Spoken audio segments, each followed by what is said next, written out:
Hi everyone, welcome to Kristine Szabo Raw. We are headed to the studio today. Sorry, I'm in Miami at the lobby of the hotel. It's a little noisy, but I wanted to touch base because I wanted you to see a little BTS in a photo shoot today, okay? And talk about some things that we need to talk about. Love you. Hi guys, I'm here with Terrell. See, this is how we do our hair and makeup. You know, one of the first things that Terrell said to me when I walked in here today, and the reason why I'm so excited to shoot this with you guys today with Terrell, and actually Terrell's the reason why I decided to shoot a Raw episode here today, because whenever her and I get together, we always have these really deep spiritual conversations. It's true. She's a very spiritual, deep conversationalist. She's a seeker like us. And, you know, the first thing that she said to me today when I walked in here is, I feel like this is the year that truth reveals itself. And it really struck me because, you know, what I wanted to talk about today was karma. Is karma real?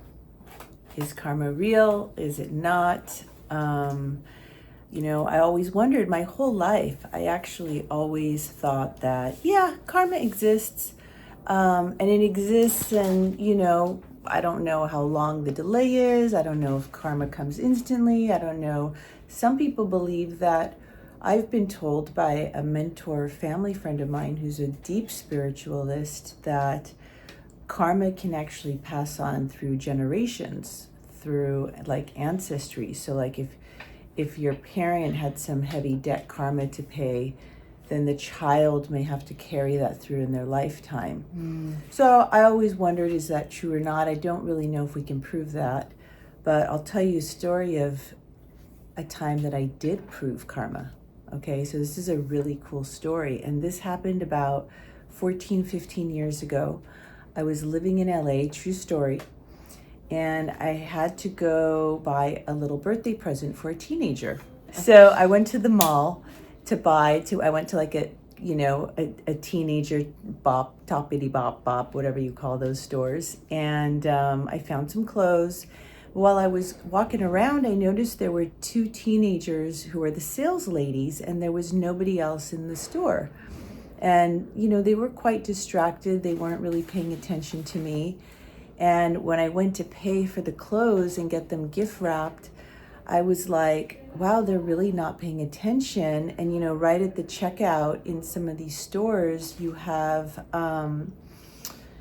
like bracelets and trinkets and keychains and all these little things that are like last minute impulse buying shoppy shop things. So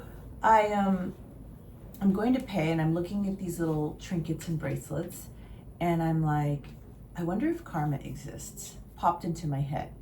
I wonder if karma exists, and actually this would be a really good time to test karma, because what about if I stole some bracelets and see if the universe brings karma back to me? Like, this is how my brain actually works. Like, I don't know how your guys' brains works, but this is how my brain works. And I was like saying to the universe, let's test karma. I literally said that. Let's test karma. So she's gift wrapping my thing, and I take two bracelets. They were like $5 each, and I pop them in my bag. I mean, yeah, it wasn't going to steal something that's like $500. You know, it's $5 each. Pop it into my bag, pay for my clothes, and I go down to the garage. I go straight to my car underground, and I'm leaving, and I go to the parking lot to exit, and I always keep my ticket in the sun dashboard. Like when I get a ticket, I put it up there, and that's always where I leave my ticket. I bet you guys know where this is going, by the way. So I go to get my ticket, and it's not there. And I'm like, that's weird. Did it fall? I'm looking in the car seats. By now, like, cars are pulling up behind me, you know, and everybody's like, beep, beep. And I'm like, I'm getting out of the car. I'm searching everywhere. I dump out my bag, my purse. Nothing's in there. The bracelets were there, but no ticket. the guy comes over who works there. By now there's like probably 4 cars behind me. He's like moving them around. And I said, I can't find my ticket anywhere. And he's like, well, you're just gonna have to pay the full day price. And I go, well, how much is that? And he goes, $20. And I was like, I knew right when he said that, that I was gonna pay double for the vanished ticket than had I bought the bracelets. And I knew that that was a story of karma. That was the universe telling me, yes, Kristine, karma does exist. And it's so interesting because the truth always, she said, this is the year that truth revealed. But you know what, I want to go back to that, because what I said to somebody literally 3 days ago is that I believe truth always comes around. And I've had some incredible experiences that, you know, and I'm going to tell a very, you know, important story, is that when Matthew was 3.5 and his father decided to do what's a custody grab, and he wanted 100% custody and to take him, and in doing so he filed with the courts of Los Angeles all these egregious allegations that were lies, and he really put me through hell, like kidnapped Matthew, held him for 40 days in a location I didn't know. The courts had to force Matthew's surrender. I had detectives after me, you know, investigating me, child services investigating me. It was really an awful thing that people do when they're angry and they're triggered and they're not in their right minds because of emotions. And you know, it put me through a lot, you know, emotionally, physically, financially.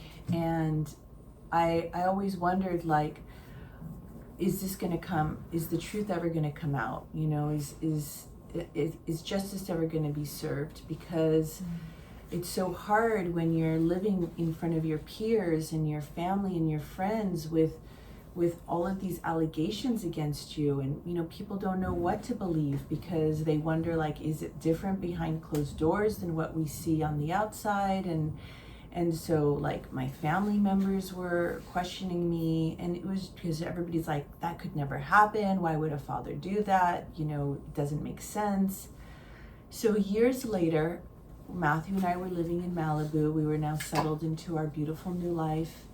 And 2 stories of coming full circle came. You know, the first story is that I was walking my dogs, and Matthew must have been about 7 years old at the time, and I start chatting with this girl who's outside, and we had like run into each other in the past, and she's like, you know, I'm going through this terrible custody battle right now with the father of my daughter.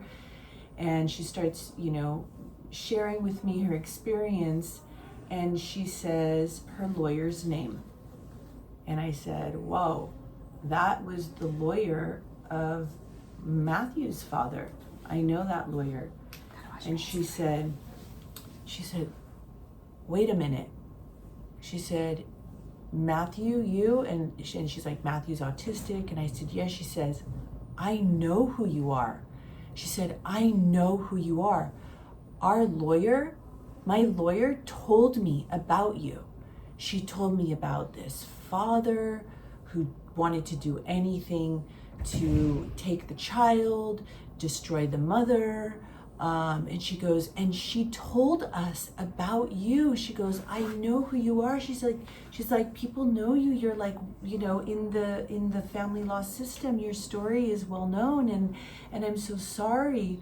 And at that moment, I felt seen and heard for the first time in such a long time. And it was like, literally, the truth always comes around, that, you know. And then not long after, my new neighbor in Malibu at the time, who became a really, really close friend of mine, we were talking about family law, and I told her about the story and the name of the attorney, and she said, oh my God, that's like one of my friends and good client of mine. She's an artist, and I know this woman, I know the lawyer.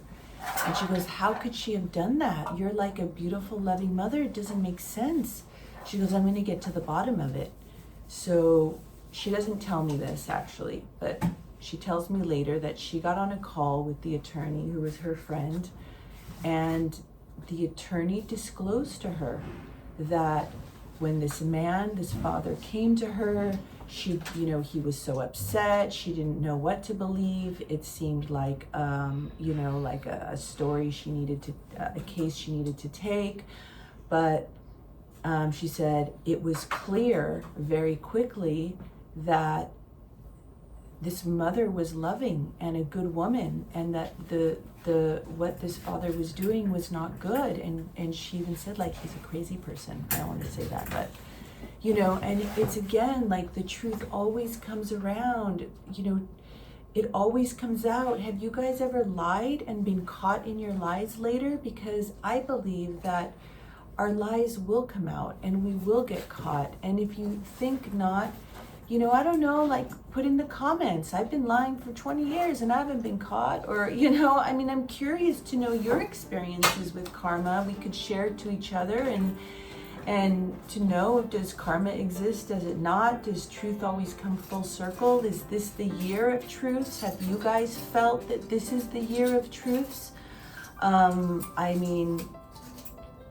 grateful for my year, despite all of the challenges that I go through. And those of you who know me closely, it's, I go through my challenges, but I'm grateful that I'm here strong and steady, and every day reminding myself to find my center through peace, through truth, through God, through knowing, trying to live a life of integrity, trying to live a life of courage, trying to live a life of grace, trying to live a life doing better to others, so that we can be the inspirations of change in this world. And so I love you guys. Don't forget to follow me on Instagram or Facebook or TikTok or whatever is your jam, because I love to stay connected and I love to hear from you what you guys want to work on.